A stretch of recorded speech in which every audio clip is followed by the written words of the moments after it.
Los dejamos con ustedes con la siguiente exposición de la tarde. Disculpen los inconvenientes que hemos tenido, a veces con la tecnología pasa eso. Y cedemos la palabra al ingeniero Santiago Justo Arévalo. Adelante, por favor. Ok, ¿están viendo la pantalla? Sí. Sí, sí, correcto. ¿Sí?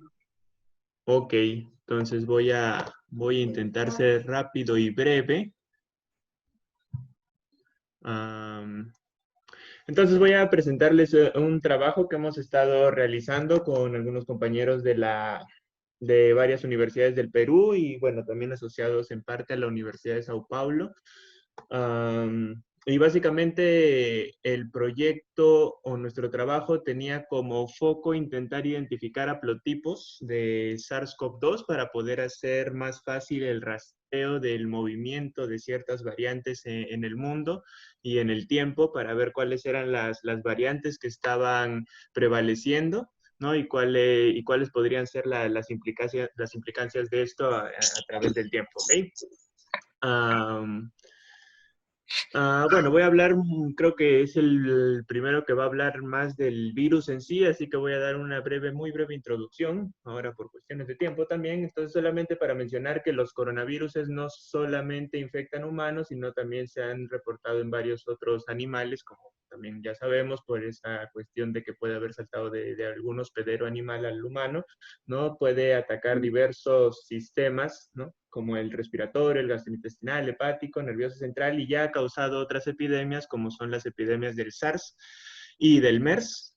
Y bueno, también como ya sabemos por varias noticias, su transmisión puede darse de humano a humano o de animal a humano, ¿no?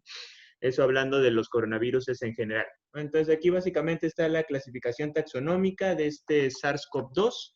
Aquí estamos mostrando que los SARS-CoV-2 se agrupan principalmente en 4 subgrupos, perdón, los coronavirus se agrupan en 4 subgrupos, ¿no? Y tenemos algunos otros coronavirus que ya han circulado o que circulan normalmente entre humanos, pero que no causan una enfermedad severa, como el caso de los otros SARS, o el SARS-CoV-1, digamos, y del SARS-CoV-2 y del MERS, ¿no? Que pueden causar enfermedades más severas. Entonces, bueno, básicamente lo que nosotros hicimos fue utilizar las bases de datos públicas para obtener la mayor cantidad de genomas completos de SARS-CoV-2 y hacer primero una identificación de cuáles son los haplotipos más comunes y luego intentar correlacionar ciertas variables, ¿no? De una metadata también contenida en estos genomas para poder hacer una correlación de estos tipos con diferentes variables, ¿ok? Entonces, lo primero que hicimos fue hacer una serie de filtros de los genomas para solamente trabajar en un primer momento con los genomas de mayor calidad de la base de datos, ¿ok? Entonces, usamos la base de datos GSI, que es la más grande, la que tiene mayor cantidad de genomas completos en el mundo, ¿no? Y primero empezamos haciendo filtros en el sentido de que eliminábamos todos los genomas que tuvieran alguna posición ambigua, es decir, que no se sepa correctamente qué nucleótido estaba en esa posición. Luego también filtramos y utilizamos solamente los genomas que tenían una cobertura, es decir, tenían una cantidad de información en el genoma suficiente para al menos tener todas las regiones codificadoras de las proteínas de SARS-CoV-2 y también una parte inicial de la región 5'UTR, que es la región inicial del genoma de SARS-CoV-2. ¿No? Entonces, haciendo todos esos filtros de la base de datos, obtuvimos al final 7,848 genomas, que fueron los que empezamos a analizar. ¿Ok? Entonces, haciendo ese análisis, empezamos alineando las secuencias para hacer un análisis comparativo de cuáles eran las similitudes entre esos genomas, ¿no? Y luego hicimos un análisis de los genomas completos, ¿no? Entonces, en el caso de ese análisis de genomas completos, iniciamos, como les digo, con estos genomas de alta calidad, que son los que nosotros habíamos filtrado, y en esos genomas de alta calidad identificamos primero las mutaciones que tenían más del 10% de frecuencia en este conjunto de genomas. Hicimos un análisis estructural de las mutaciones más frecuentes. Esa parte no la voy a mostrar tampoco por cuestiones de tiempo, pero también con ese conjunto de genomas de alta calidad producimos un árbol filogenético también para ver las relaciones filogenéticas que podrían existir entre esos viruses, ¿no? Basados en esas mutaciones, clasificamos a los genomas en diferentes grupos a los que denominamos OTUS, ¿no? Que básicamente son haplotipos. Y con esos grupos que identificamos de virus, con esas variantes de virus, con esos haplotipos de virus que identificamos, y relacionándolo con el árbol filogenético, hicimos un análisis espacial y temporal de la distribución de estos haplotipos y lo validamos con algunas estrategias estadísticas y normalizadoras para intentar disminuir los sesgos que existían en este conjunto de datos, ¿no? De genomas. Y adicionalmente utilizamos también los genomas que tenían información de estados de pacientes para poder ver si estos grupos que habíamos identificado, estos haplotipos que habíamos identificado, tenían alguna relación entre el estado del paciente y cuáles eran los que podían infectar. ¿Okay? Entonces, básicamente este es un análisis inicial para ver que algunos de en el caso, por ejemplo, de los genomas de diferentes continentes, obviamente habían continentes en los que había mayor cantidad de genomas secuenciados que en otros, como el caso de Europa, Norteamérica y Asia, ¿no? A comparación de Sudamérica, ¿no? Oceanía y, por ejemplo, Centroamérica, que solo tenía cinco genomas, ¿no? Y en el caso de los meses también había un sesgo, ¿no? De información en el sentido de que había mucha mayor cantidad de genomas en marzo, ¿no? O en abril que en los otros meses, como en los meses iniciales o en los meses posteriores, ¿no? Voy a pasar esta imagen. Y bueno, entonces, iniciando con esos 7.800 genomas, hicimos el análisis de mutaciones más frecuentes, ¿no? Y encontramos que habían 11 posiciones, ¿no? Que están mostradas aquí en este plot, que son las 11 mutaciones descritas que son las más frecuentes en este conjunto de genomas. ¿Ok? Aquí están descritas, ¿no? Cuáles son esas mutaciones en las posiciones, ¿no? Y aquí hay un cuadro resumen de en qué región del genoma caen esas mutaciones, ¿no? Entonces, la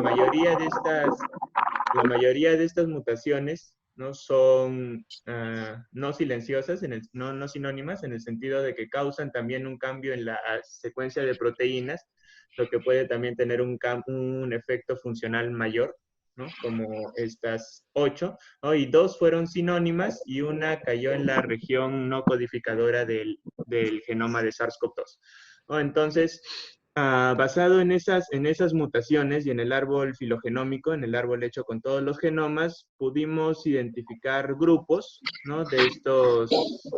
de estos viruses basados en estas 11 posiciones. ¿Okay? Entonces aquí están viendo cómo se distribuyen los grupos en el árbol filogenómico. Y este es el resumen de cuáles son los 6 haplotipos que nosotros identificamos basado en esas 11 posiciones, ¿no? Entonces, el haplotipo 1 tendría este conjunto de nucleótidos en cada una de estas posiciones. Entonces, utilizando esos haplotipos, de esos 7.848 genomas, pudimos clasificar el 97% de los genomas, ¿no? Que es un número bastante bueno. Eso quiere decir que estas 6 posiciones pueden describir bien la cantidad de genomas que hasta ahora están descritos, ¿no? Habían unos cuantos que no podían ser clasificados, principalmente por, de repente, problemas de secuenciamiento en esa posición o ambigüedades en esas regiones, ¿no? Que no permitían que sean identificados, ¿no? Entonces, después, utilizando esta información de haplotipos, hicimos un análisis de distribución geográfica y, bueno, básicamente podemos ver en esta primera imagen, que es un árbol filogenético no enraizado, ¿no? Que muestra a los diferentes grupos, cómo se agrupan correctamente en las diferentes ramas, ¿no? Y podemos ver que cada uno de estos puntos quiere decir el continente en el que fue aislado el genoma, ¿no? Entonces podemos ver que algunos grupos tienen mayor cantidad de puntos verdes, que quiere decir que tiene mayor prevalencia probablemente en Europa, ¿no? El grupo 6, por ejemplo, parece estar más prevalente en Norteamérica, ¿no? Ahora, un problema con este ensayo es que es algo descriptivo y que todavía está sometido a varios sesgos, porque obviamente estamos viendo mayormente la representación de los genomas de Europa, Norteamérica y Asia, que son los continentes que más han secuenciado, ¿no? Entonces, para intentar eliminar esos sesgos, lo que hicimos fue trabajar ahora con una mayor cantidad de genomas, ¿no? 27.542, ¿no? Que eran los genomas completos, pero que ya no tenían tan buena calidad en el sentido de que tenían regiones ambiguas, ¿no? Regiones no secuenciadas y ese tipo de cosas, pero de esos 27.542 genomas pudimos clasificar en base a esos haplotipos el 90, casi el 97% de los genomas, así que también es un buen número. Y entonces, utilizando ahora un mayor conjunto de datos, también intentamos hacer una normalización para poder reducir el sesgo en el sentido de lo que estábamos diciendo, de que hay varios continentes que tienen menos genomas y por lo tanto, si queremos hacer un análisis de prevalencia mundial, tendríamos que buscar una manera de cómo normalizar esa cantidad de genomas por el número, por ejemplo, de casos, ¿no? Que habían en cada continente en un definido mes para poder tener una idea mejor de cuáles eran los prevalentes, los grupos o otus o haplotipos más prevalentes en cada continente y en el mundo al final. Ok, entonces para eso dividimos nuestros genomas primero en diferentes muestras. Y aquí es un ejemplo rápido de cómo hicimos el análisis en la muestra 1, ¿no? Entonces los dividimos por continentes, ¿no? Y a cada continente, por ejemplo, en el caso de Sudamérica, también dividimos los genomas de acuerdo a los meses en los que habían sido aislados, ¿no? Cada uno de los genomas, ¿no? Y en cada uno de los meses analizamos las frecuencias de cada uno de los grupos, ¿no? Entonces, una vez que teníamos las frecuencias de cada uno de los grupos, eran multiplicados por el número de casos, ¿no? En ese mes, en ese continente, para poder tener una estimativa de cuántos viruses de ese tipo estaban circulando en Sudamérica en ese mes, ¿no? Entonces, esa información la obtuvimos del CDC europeo, ¿no?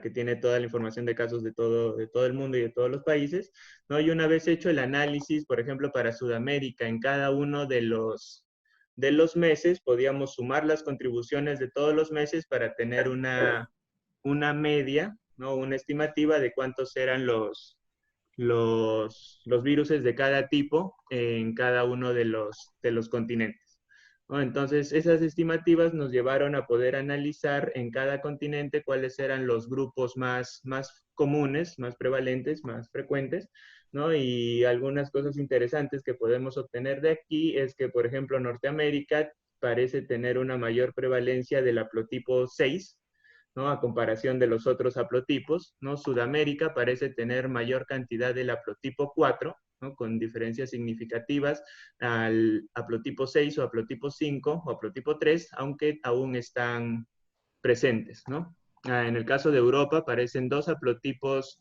bastante frecuentes, bastante prevalentes, que son el 4 y el 3, similar a Sudamérica en el caso del 4, ¿no? En el caso de África, el haplotipo 3 parece ser el más prevalente, ¿no? En Oceanía vemos una distribución un poco más homogénea, aunque con diferencias significativas entre el haplotipo 6 y los otros haplotipos, ¿no? Y en el caso de Asia también se puede ver una distribución un poco más homogénea en el caso de estos 4 haplotipos, aunque en Asia podemos ver que hay una gran prevalencia del grupo del haplotipo 2, que es uno de los haplotipos que, como vamos a ver, es uno de los que aparecieron primero en la pandemia, y como en Asia se inició esta pandemia, es normal que podamos ver en una estimativa total de estos meses de pandemia que el grupo 2 haya sido uno de los más prevalentes en Asia, ¿no? Entonces, siguiendo la misma lógica, hicimos el análisis temporal,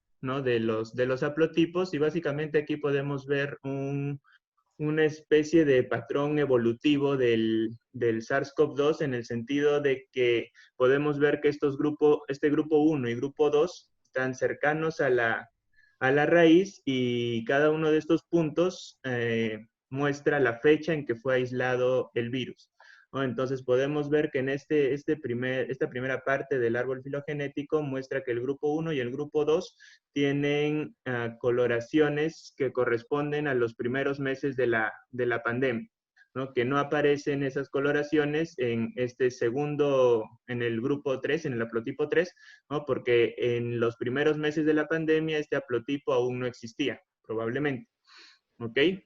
Y luego tenemos este otro grupo que parece un grupo, o mejor dicho, estos tres grupos que parecen grupos más recientes porque tampoco existían en los primeros meses de las pandemias y están aislados, y también se han reportado aislamientos, ¿no? Hasta fines de mayo, que no ha ocurrido con el grupo 3, ¿no? Entonces, para hacer un análisis más fino de esta distribución, utilizamos la misma lógica que para el análisis de continentes, pero aquí por meses, ¿no? Entonces, en enero no se hizo ese análisis porque solamente teníamos descripciones de dos grupos, ¿no? Del grupo 1 y del grupo 2, lo que apoya la observación de que estos son los grupos originarios, los haplotipos originarios, ¿no? Los primeros que aparecieron en la pandemia, ¿no? Y en febrero podíamos ver que en todo el mundo los haplotipos más comunes eran el grupo 1 y el grupo 2, aunque ya habían aparecido los otros 4 haplotipos, ¿no? Y en marzo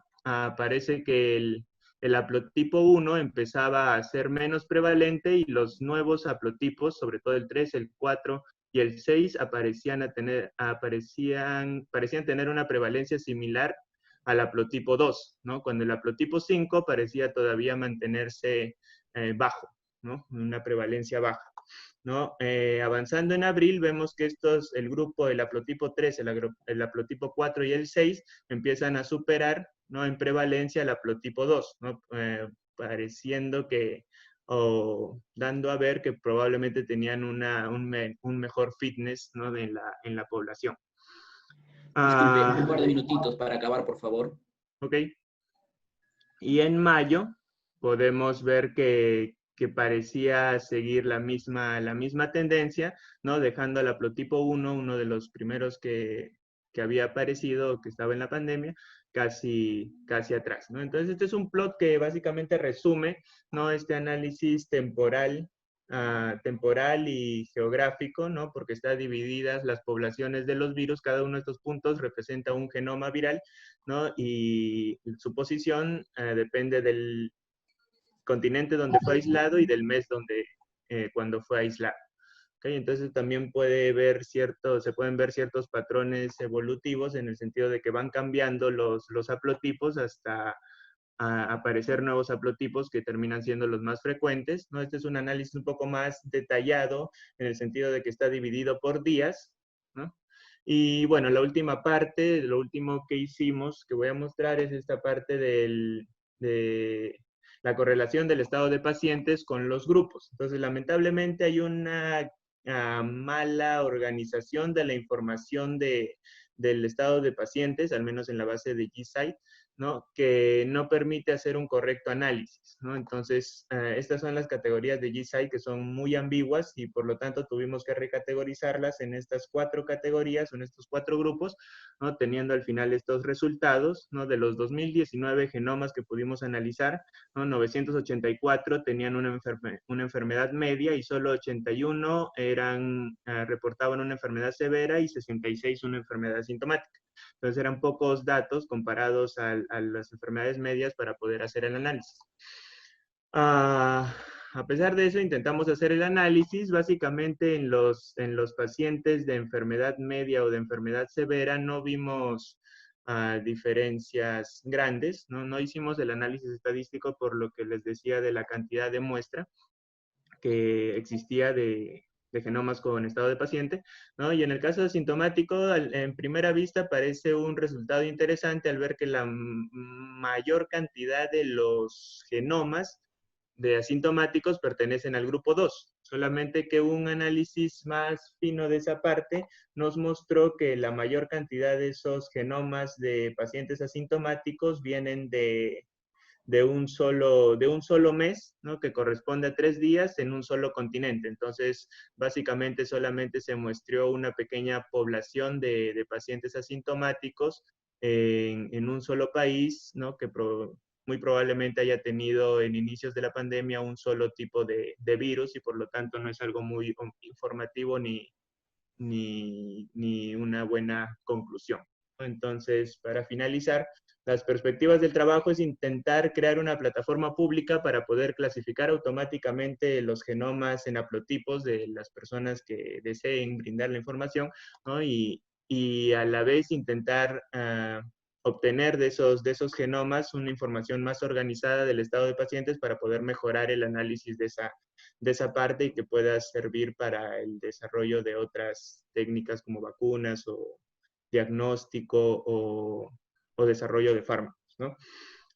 También pensamos realizar análisis en base, bueno, a esta información que podamos obtener de esta plataforma, ¿no? Y bueno, mantener actualizada la búsqueda de haplotipos para ver qué es lo que continúa ocurriendo en los próximos meses y intentar mejorar también las metodologías para intentar disminuir aún más los posibles sesgos que puedan existir en la base de datos. Entonces, eso es todo. Perfecto, muchísimas gracias. Qué interesante tema y bueno, como dice, sigue para más todavía y esperando a ver cómo se va comportando. Esperemos que puedan obtener pronto y pueda verse muchos más resultados. Bueno, lamentablemente no tenemos tiempo para preguntas. Este corte que tuvimos nos imposibilitó esto porque ya nos llega la siguiente exposición a cargo de Marcial Vázquez, que ya está por ahí. Muchísimas gracias por la exposición, brillante, y bueno, ya estaremos después coordinando en cuanto al certificado que se te entregará. En verdad, muchísimas gracias por tu experiencia y suerte con todo lo que se viene, y hay mucho más para investigar en este tema. En verdad, muy agradecido. Okay.